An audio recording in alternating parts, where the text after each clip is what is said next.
স্কুলের বান্ধবী শর্মিষ্ঠা না? এই শর্মিষ্ঠা, কেমন আছিস? এই তুই সঙ্গীতা না? তোর এই অবস্থা কেন রে? আর বলিস না।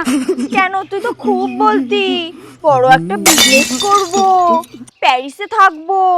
অল্প বয়সে একটু বেশি পেকে গেছিলাম, আমার বাবা ধরে বিয়ে দিয়েছে। আর তার জন্য দেখতেই তো পাচ্ছিস, সারাদিন কাজ করো, এই করো, বাচ্চা সামলো, আর আমি পারি না।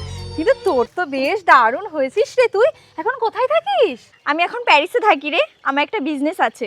ওরে বাবা, দেখে তো মনে হচ্ছে তুই মডেল কোনো। শোন, তুই যদি চাস তাহলে আমার সাথে যেতে পারিস তুই। আরে আমার আবার দুটো বাচ্চা রে, তাদের স্কুল আছে। বাপ, হ্যাঁ রে, অনেক কিছু। এই দাঁড়া দাঁড়া, হ্যালো। लेकिन एक सेकंड। হ্যাঁ হ্যাঁ আসছি, একটু ওয়েট করো, আসছি। হ্যাঁ ঠিক আছে, তুই আসিস একদিন। হ্যাঁ, ওর কি ভাগ্য রে বাবা, কত সুন্দর প্যারিস থাকে।